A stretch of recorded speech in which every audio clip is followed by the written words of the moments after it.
Nu te cunosc, dar îmi pari urâtă. M-am uitat de multe ori la tine, nestingerit.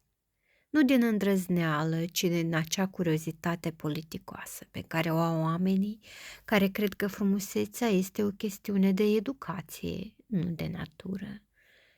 Când erai prinsă în activități mărunte, acele ocupații care nu par să merite martori, trăgeam cu ochiul la mâinile tale, la gâtul care se arcuia în sus, la capul ca un candelabru ce ține sute de lumini, dar care parcă refuză să se aprindă.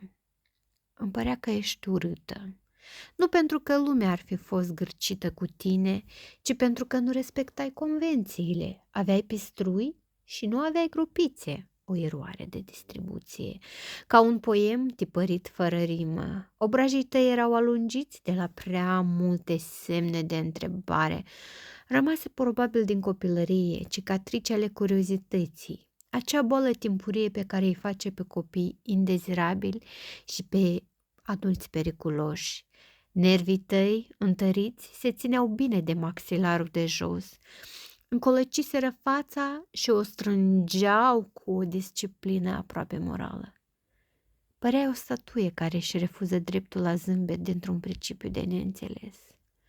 Ochii tăi mici și înguști erau două paravane criptate, două lumi care se luau la întrecere fără spectatori. Ascundeau realități și le ascundeau bine, ca o împletitură de lozie strânsă cu măiestrie în noduri.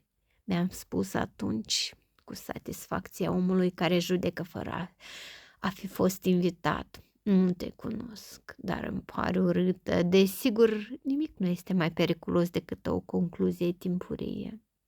Am aflat acest lucru după amiază, când ai vorbit. Nu mult, doar atât cât să lași să cadă o idee, ca pe o mănușă elegantă într-un salon plin de măști. Vocea ta nu încerca să placă, nu se ducea. Spunea adevărul cu o neglijență rafinată, ca și cum sinceritatea ar fi fost un lux pe care ți-l permiteai rar, dar cu gust.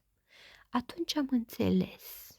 Nu erai urâtă, era inaccesibilă, iar lumea, lipsită de răbdare, confunda adesea misterul cu lipsa de frumusețe. Pistruii tăi nu erau defecte, ci note de subsol ale unui text prea dens pentru cititorii grăbiți.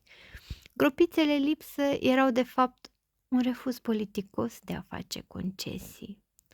Am plecat meditativ, dar sigur mai bogată, căci frumusețea, am descoperit, nu este ceea ce vezi, ci ceea ce te obligă să te corectezi, să schimbi paradigma. Iar tu, pe care nu te cunosc, dar mi-ai părut urâtă, ai fost cea mai minunată lecție de estetică pe care am primit-o vreodată.